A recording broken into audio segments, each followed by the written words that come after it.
Most financial advice tells you that saving your first $10,000 is about math. They draw charts. They talk about compound interest. They show you exponential curves that make 30 years sound easy. They rarely tell you what it actually feels like when you're 24, sitting in a quiet kitchen on a Tuesday night, staring at $12,000 in an account you swore you wouldn't touch. It doesn't feel rich. It doesn't feel victorious. It feels heavy, like carrying something fragile through a crowded room. When Umair started at Eastline Insurance, his bank account had $84 in it. His first paycheck was $1,700 for 2 weeks of work. To a 24-year-old who had lived on student loans and part-time shifts, $1,700 felt like a fortune for exactly 48 hours. Then rent took $875. Groceries took $160. Gas took $45. The car insurance bill arrived in a thin white envelope. By Sunday night, the fortune had shrunk to $420. That was the night he opened the ledger.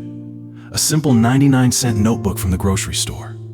On the first page, he wrote a single line: transfer, $200. Account name, Sparrow. $200 a month meant 5 months just to reach $1,000. 5 months of saying no to weekend trips, saying no to eating out on Thursdays, saying no to the small upgrades his coworkers made without thinking. We're ordering lunch from the new spot on 5th. You in? Umair looked at his plastic container sitting on the counter. Leftover rice and lentils.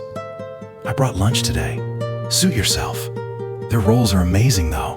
He didn't feel disciplined. He felt cheap. He felt like the only person on the 3rd floor who was playing life on defense. When the Sparrow account finally hit $1,000 5 months later, he opened his app expecting a feeling of accomplishment. Instead, he felt a strange new anxiety. For the first time in his life, he had something to lose. By month 10, the Sparrow account held $2,400.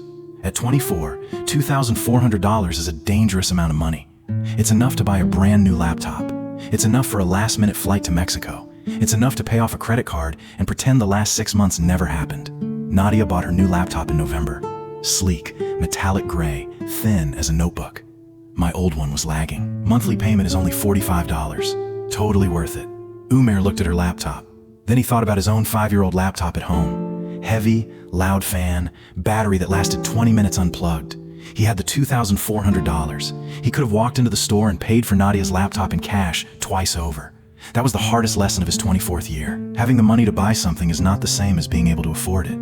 Every dollar in the Sparrow account was a piece of his future freedom. Buying the laptop meant trading 3 months of quiet security for a slightly faster screen. He kept the old laptop. He bought a $12 cooling pad off the internet and put a piece of tape over the crack on the corner. Most people hit a wall right before $10,000. Financial planners call it the saturation point. It's the moment when savings stop feeling like an emergency fund and start looking like a pile of cash. Your brain starts making arguments. You've been good. You've saved for 2 years. You deserve a reward. Umair hit the wall in October of his 2nd year. The Sparrow account held $9,750, $250 away from 5 digits. His silver Civic had developed a squeak in the front belt. Nothing dangerous, but every morning when he turned the key, the car reminded him that it was old. He walked past a car lot on his way home from the train station one Friday.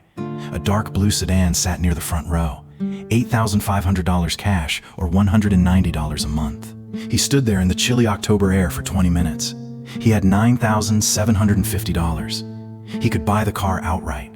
He could drive away in something quiet, clean, and modern. No squeak, no scratch door. He pulled out his phone, opened the Sparrow app, looked at $9,750.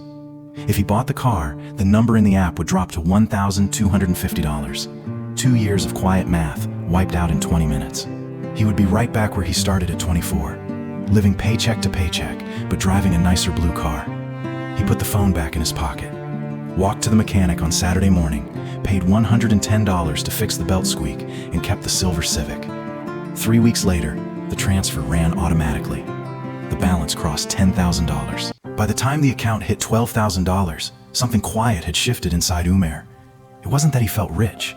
$12,000 in Charlotte wasn't wealth. It wasn't early retirement. It wasn't real estate.